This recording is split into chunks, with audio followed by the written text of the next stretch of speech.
James Duthie, great to see you. Welcome back to Popternative. My brother, it's been an awful long time. I'm trying to figure out when, like more than a decade, It's been a while. maybe. Like Absolutely. the early days of Popternative. Early days of Popternative. Early days too of me writing for Sports Illustrated. You doing an interview for my World Junior piece. Timing. I mean, World Junior is right around the corner, right? Right. Yeah. No, uh, it's been forever, but thanks for having me back on. Of course. It's interesting because when I talk to, filmmakers about a sequel, right? It's always like, how do you make it bigger and better than the first? It's obviously going to be a bit different with a book and everything, but what is that kind of early kind of mindset or preliminary thoughts with Certified Beauties Well, about like how we going to kind of top this? Like, what's that like? yeah. Well, I never. It's funny. I write about this in the opening of the book. Is that Uh, the only sequel I've ever been involved with is the only movie I've ever been in. So I was in Goon 2, Yes, you were. Last of the Enforcers, and that that's my only sequel.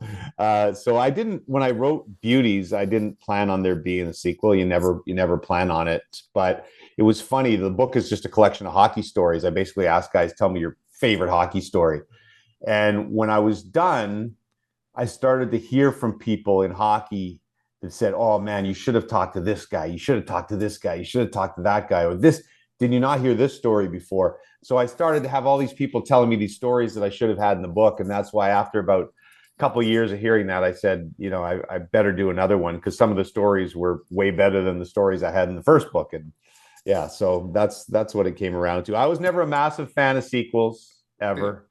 But I think the Certified Beauties worked out pretty well. No, And Goon too, Last of the Enforcers, of course. absolutely.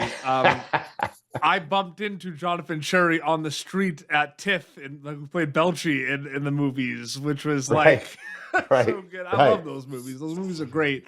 I Yeah. did kind of want to also ask as well. Bunch of really cool hockey stories and everything.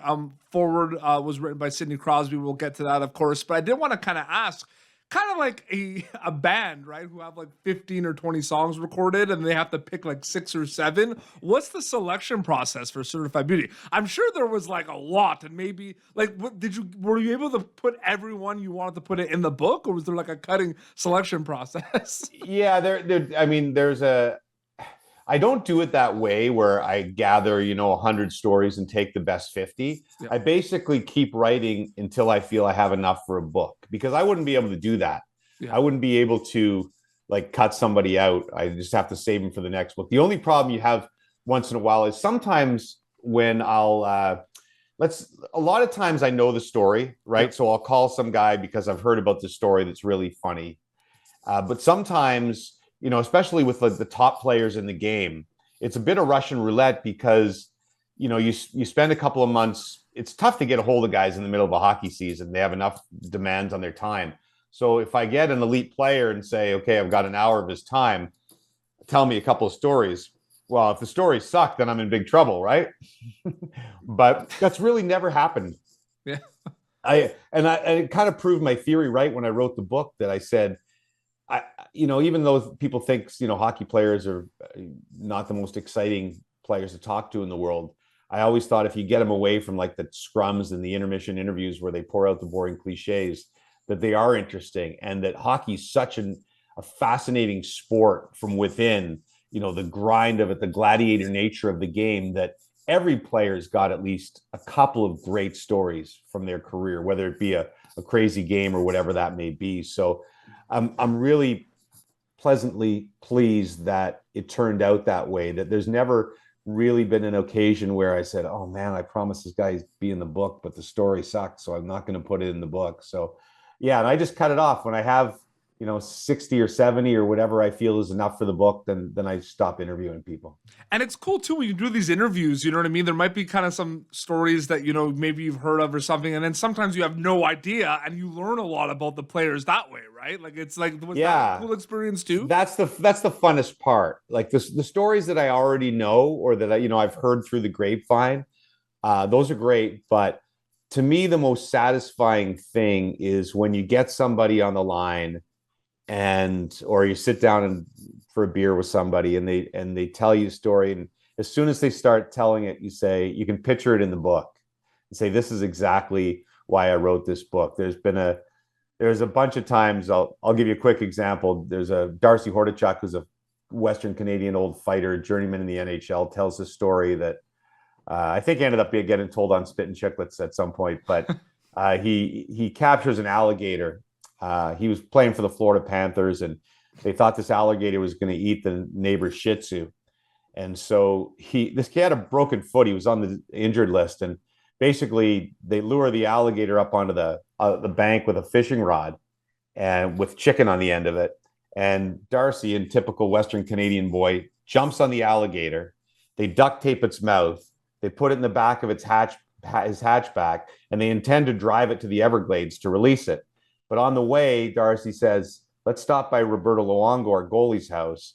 And they end up putting the alligator on his front porch, and ringing the doorbell to scare the crap out of Luongo. And it's such a stupid story, but it made me laugh so hard that when you hear a story like that, it's just, that's kind of the reason I wrote the book. So those are the best moments in the process. It's the best too when from time to time, more of our interviews are in like TV and film these days, but like we'll have some NHLers back on, and I always ask, like, what are you watching? What are you listening to? I love doing that because then you get these like conversations that don't really occur a lot. Like, shout out to Logan Stankoven from the Carolina Hurricanes. He's been on the show a few times, like big horror movie fan. So it's always fun to kind of have him take a break from his kind of like NHL, talk, hockey talk, and just chatting about those movies, right? So that's what I love about it, to be honest. Yeah, and that's back to my point that they're not boring. Like I said, they're so used to the scrums that they get in every day of practice are the same old questions, and that's probably our fault. But you're right. And I think that's, people ask me sometimes, how do you get guys to tell, open up and tell these great stories? And I think it's the same sort of thing that when they're on with you, they're so relieved to not be answering questions about what's wrong with their power play. Yeah. When they get to open up and tell different things, I think that's, it's something that they love to do because they don't get to do it enough. Absolutely. I try to do it a lot. I'm a big fan of like the behind the scenes and the crafts. So when we do like TV and film, I'm always about like, how did this happen? How did this scene come? Like, I want to know about how it's made. That's what excites me. Right. So it's not really about like, so anytime I do like interviews, we don't really like talk about like plots or like storylines very rarely. Right. It's very like behind the scenes. Well, and that's sort of what I wanted to do with this, was to take people sort of behind the curtain, right? Because there are stories that happen on the ice. If it's an incredible game, people, it might jog their memory that I repeat the story. But I would say probably, I don't know, 60%, maybe 70% of the stories in the book are things that happen off the ice, because it's a place that nobody gets to go. Nobody gets to go into the dressing room and see some stupid prank that a guy plays on another. Those things don't happen. And so I think that's what, those are usually the best stories in the book, are things that occur away from the ice. Absolutely. I'm going to make kind of like, rather than a question, more of kind of a statement that I'd love you to comment on. Sure. There have been a lot of incredible, leaders and role models for sports, for the growth of sports, to kind of get kids into sports. I think you can make an argument that Sidney Crosby from the Pittsburgh Penguins is the greatest role model and leader for sports in general.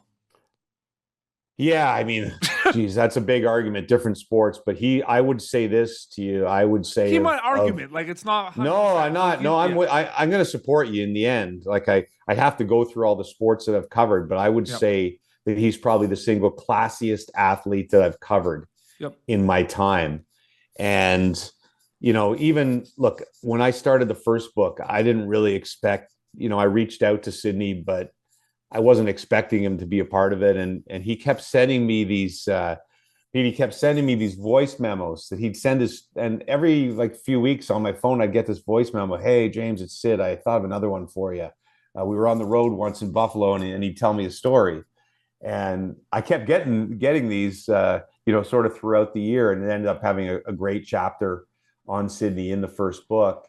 And same thing when I did this book, I wanted somebody prominent to write the forward. Roberto Luongo wrote the forward for the first book, and I thought of Sidney right away. And I'm like, Sidney's not gonna say yes to writing the forward for the book, and especially during the season, he's busy. But sure enough, he said yes, and now he didn't sit down at a typewriter and go. I don't think the forward to James Duthie's book by Sidney Crosby. He did the same thing. He sent me like a 10-minute voice memo that really became the forward of the book. So yeah, he's just the best. I have so many stories. I think I told a story in one of my other books.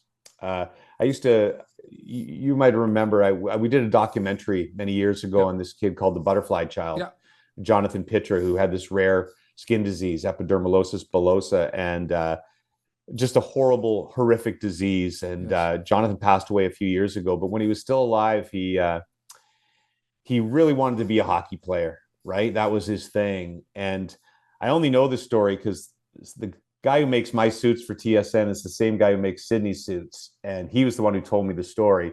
It never would have gotten out. Sydney would have never said anything to anybody, but Sydney found out that Jonathan really wanted to be wanted to feel like a hockey player. So he got his guy to make him a tailor-made suit, just like the hockey players, wow. when they walk into the rink. And those are the little things that guy does tons of them that Absolutely. People don't hear about. He's a special guy. Well, you remember Charles Barkley was asked during the end, he was on a panel for NHL playoffs. They said, who is like equivalent to, Kawhi Leonard? It was during the Toronto Raptors, championship run.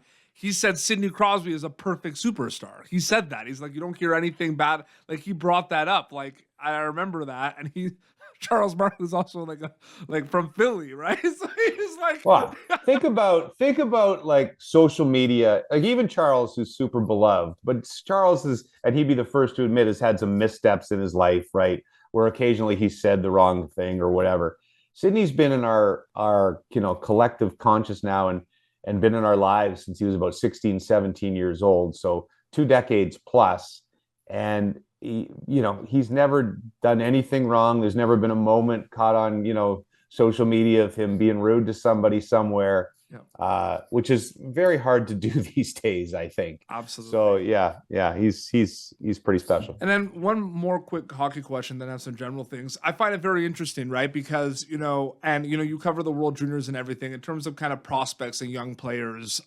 There is, specifically with hockey, there is this kind of like, you're following this journey and you have to understand that these players are new to the league. When they come in right away, like the Connor McDavid, Sidney Crosby's, and dominate like right around, everyone always says it. You say it on the panel, like that is a rarity. You know what I mean? They've never played in this league before, right? Mm-hmm. People, weren't sure, and everyone wants to be kind of the armchair GM and are not sure. But it's like you look at what Macklin Celebrini and Connor Bedard are doing right now, and it is just something crazy to see.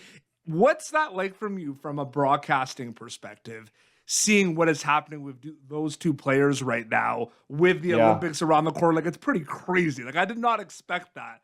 No, they're it's like nuts. up there right now. Yeah, it's nuts. I mean, Bedard, we kind of saw from the World Juniors from when he was 16. You could tell he was special. He had that incredible World Juniors out in Halifax where he just was absolutely dominant.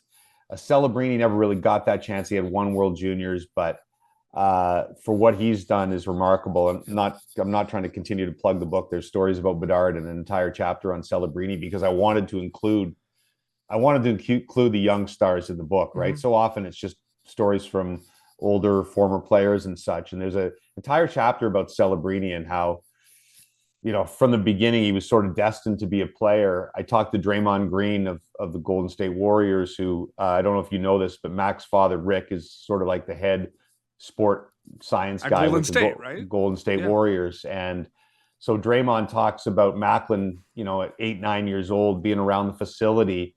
And he said every kid that ever comes in there, the first thing they do is grab a basketball and try and bounce it on the court. And he said Macklin never did that. He just had his stick or his mini stick or whatever, and he was just doing drills like on the court, basically. So just so focused on being a hockey player from the very beginning. So yeah, those guys are amazing. And I think hockey's in a really good place right now because you still have the old guard like Sid and Ovechkin doing amazing things. And you have these kids coming on that are just ludicrous, right? Absolutely. We're about to do the World Juniors again. Celebrini's still eligible. Unfortunately there's no chance he's going to play in it. Matthew Schaefer's the same thing, the defenseman for the Islanders. So to be still eligible to play in the World Juniors and to be a superstar already in the NHL is pretty remarkable. Absolutely. It's interesting because, you know, you're a broadcaster and host on TSN, which is a Canadian, on a Canadian network, TSN, but a lot of kind of the clips from, you know, via Bar Downer on TSN go online and they go on YouTube and people can see them kind of worldwide and everything. When did you start kind of noticing the global impact of kind of what you do as covering kind of sports, where you're not necessarily limited just to Canada anymore because of TikTok and everything? People get to see it at all. And are you conscious of that a lot when it comes to like Trade Center and Free Agent Frenzy, when you're kind of putting together things, or you try not to think about it? I don't think I'm really conscious of it. I still forget sometimes that people are watching. You know, you're alone, especially when you're in the studio. It's different when you're at a rink, but when you're in the studio, it's just yourself and a couple of panel members and camera people. And I think probably if I ever sat back and thought about all the people watching, it would probably drive me crazy, because you just feel like you're doing a show for the two camera people that are in the studio. If I get a laugh out of them, I'm happy usually. But to your question, you know, definitely social media. You know, back in the day when none of that existed, you just kind of felt you didn't really get any feedback on anything you did. You know, maybe somebody you'd run into on the street or something would yell at you or be mad at you or something you said, or perhaps compliment you on something you said. But now it's just, you know, so instantaneous. And you're right, you can do a podcast like this and reach people all over the world.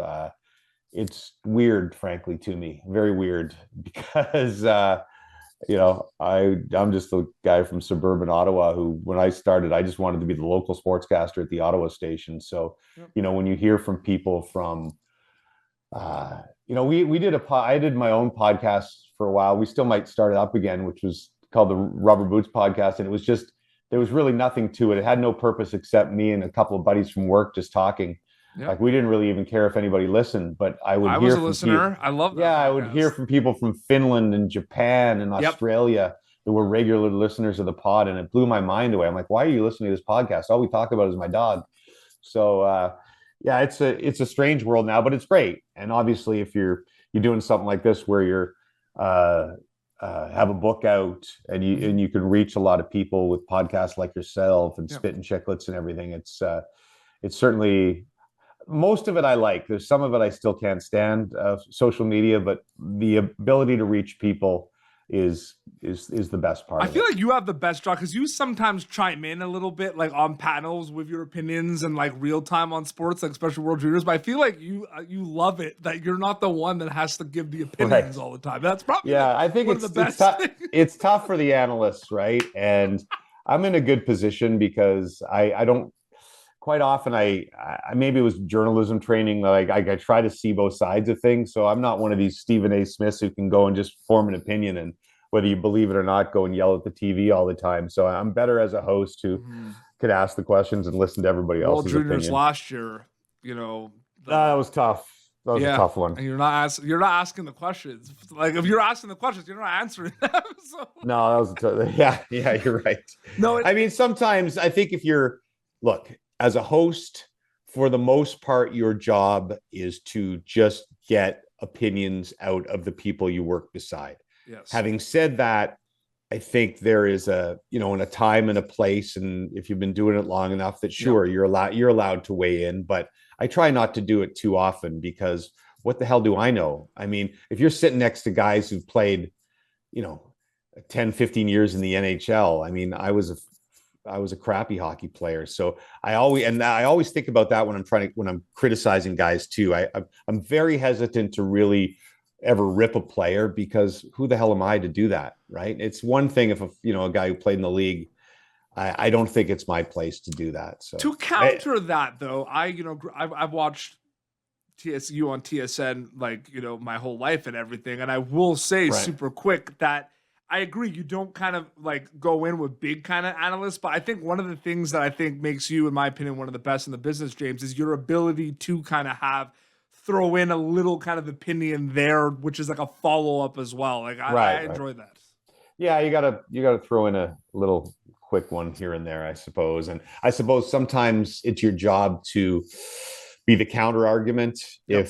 if everybody on the panel is saying one thing and to try to be the others, I suppose, as well. But you got to pick your spots. Absolutely. You mentioned, the rubber boots days and like that for a lot of people that don't know, because that's something you mentioned before this, like, you have a global audience, right? Like they Right. know who you are, but they might not know why the rubber boots. I mean, you were getting phone calls from Oh this guy yeah, always so asking about your rubber. yeah, You well, got I won't tell the whole story for your listeners, but if you're confused, the podcast was not about rubber boots. no, it wasn't. I made a big mistake actually. So He's I gonna used to tell tell this it again. very funny story when I was in local TV back before the internet, when people used to call the newsroom to get scores of games, which is crazy if any of your listeners are like under Yes. 35. But this guy used to call me every night in Ottawa, and I'd answer the phone, and he'd say, "Hey, how are you? Are you wearing your rubber boots tonight?"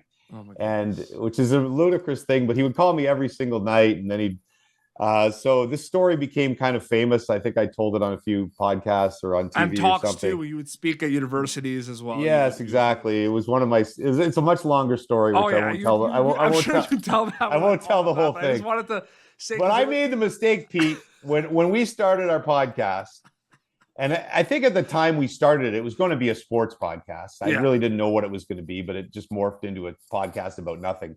But I went on Twitter, I guess it was, and said, "Hey, what should I call my podcast?" And because that story was so famous, 90% of the responders said you have to call it the Rubber Boots Podcast, and oh. so it became that. And so it probably wasn't the best marketing tool ever, Well, but who cares? there was a question there, and what's funny is you brought up that it was called the Rubber Boots Podcast. I was gonna bring it up part of a talking point, so just to show you how like monumental it was. But like the thing is, okay, so James Duthie, who wants to be a sports broadcaster, growing up.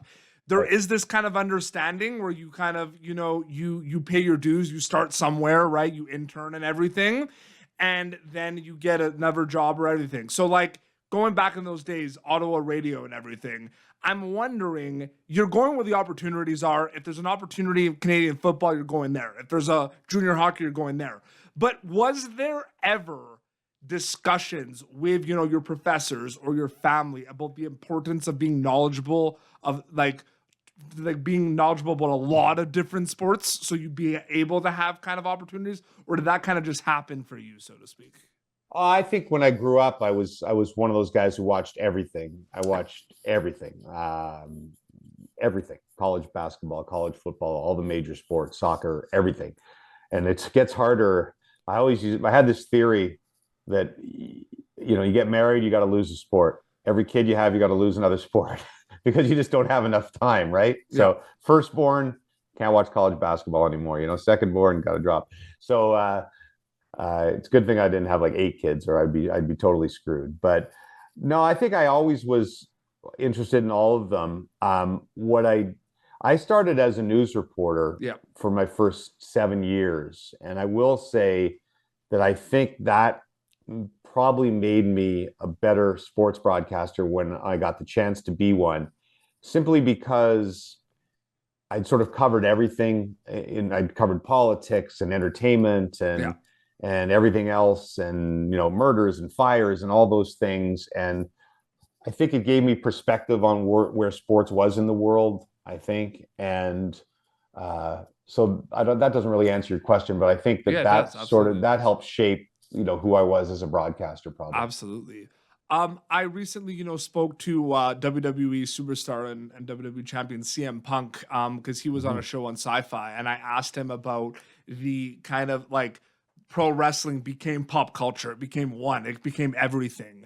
For you specifically, you go back to the days where there were, TSN, skits about the Hangover and everything with the LA Kings. Right, right. When did you notice the real kind of like synergy? Because now you have like Travis Kelsey and the Kachucks, they have their own podcast. There's that kind of crossover that always existed, Right. right, with pop culture and sports. But when did you really start to notice that? And do you find it's important now to kind of like look at what's kind of trending in TV and film, just kind of from a perspective of being on to like, do they go hand in hand a little bit?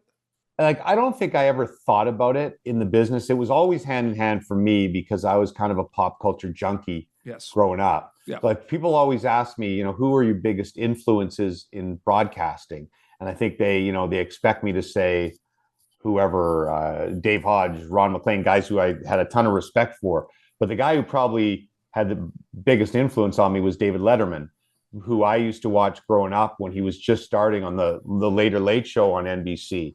And I think that he influenced me as far as the dumb comedy that you were referring to, The Hangover, and some of the skits we did on TSN over the years were probably influenced by David Letterman more than everybody else. Yeah. Um, so I always tried to work pop culture into our shows whenever I could. Like if I was hosting Sports Center, the anchor gets about 4 or 5 intros a show where they get to write 25 seconds before the Raptors game or the Monday Night Football game or whatever, and I would always try to work pop culture, movie references or whatever into that, and that was just me because it always interloped with my life. Um, it really seems now like you say, and I don't know, maybe I've just noticed it more recently. The Kachucks have a podcast now. The success of the Kelsey brothers. I feel like we're entering a world now where every superstar athlete, there has to be some sort of crossover to them, where they're in movies or they're doing podcasts or whatever that may be, that they have to have a brand. The I think Mannings that started that too. for sure. Yeah. I think it's emerged over the last sort of decade, 15 years, but we're seeing it now. And I don't know, it's great. And not everybody, I don't think, should be doing it. Not everybody's cut out. Not everybody's Peyton Manning and Eli Manning, who's ridiculously entertaining. I think the Kelsey brothers have done great. I think the Kachuk brothers will probably do great. Sometimes I think it would be great if like Sid's a perfect example. Sid's never done anything like that. He just is a good hockey player and a good guy, and I think that's fine. Absolutely. I hope that the athletes coming up don't feel like they have to have some crazy brand, but I enjoy the crossovers, right? It's absolutely. I think for the most part it's awesome. A lot of it's rap music and hip hop and all the athletic references and that over the last whatever 20 years, right? You can barely find a rap song that doesn't have some sort of reference to a professional athlete somewhere along the way or a team, which is awesome. No, absolutely. And for me, it's very interesting too, because it's like I'm a big horror movie fan, and there's this renaissance going on now too with like, I don't know if you're aware of this, but like with like a lot of the early 2000s music, like heavy metal and punk rock and the Vans Warped Tour. That's the music I grew up on, right? But like, there's this renaissance where it's like coming back, and I love it. You know what I mean?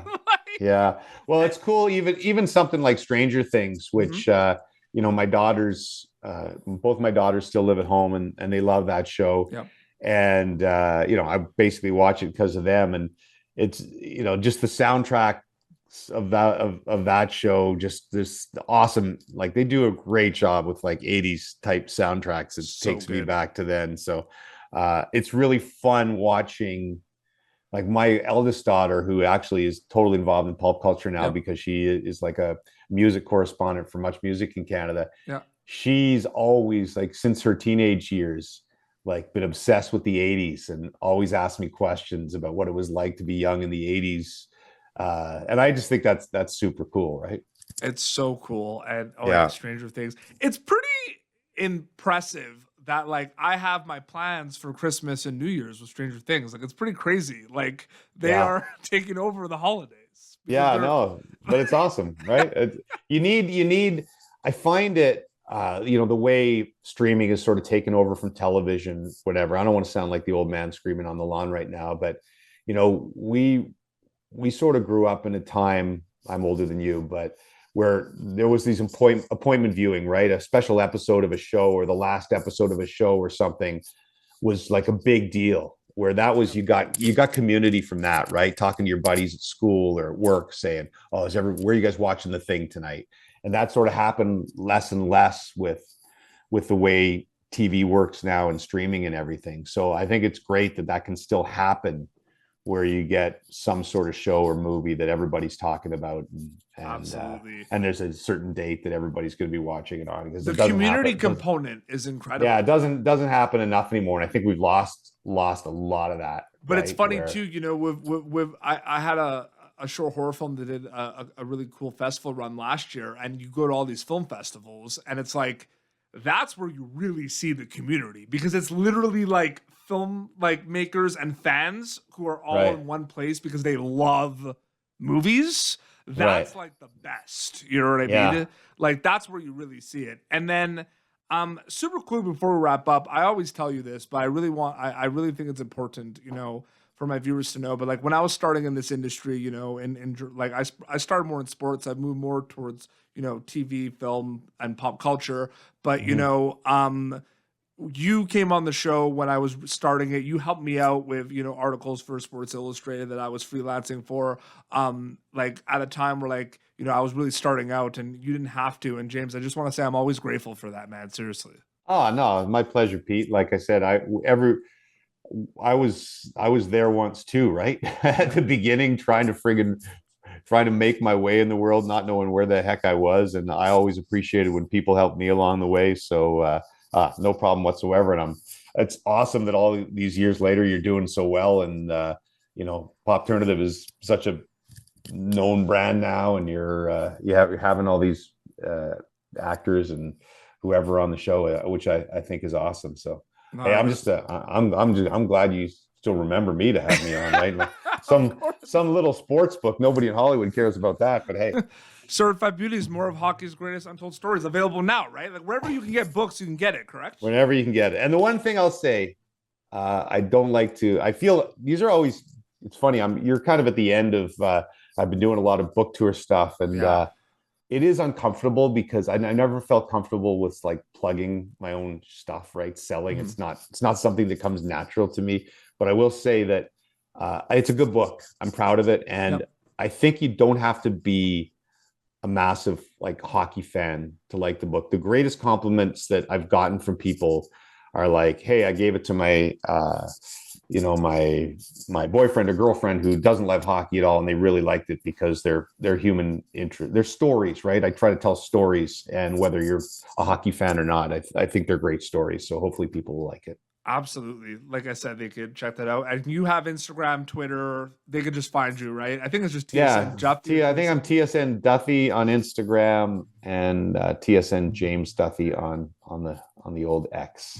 Thank you again for everything. As always, it was an honor and privilege to speak with you. Appreciate your time. Pete, thanks, bud. Well, it's been Popternative, youtube.com/Popternative for previous episodes. Popternative.com has more content. Don't forget, we also launched our digital magazine, so our covers are over there as well. Until next time, this is James Duthie and PD Beats signing off. Thank you for tuning in to Popternative. Make sure to check out our past episodes of Popternative on YouTube. This has been an Autograph Communications production.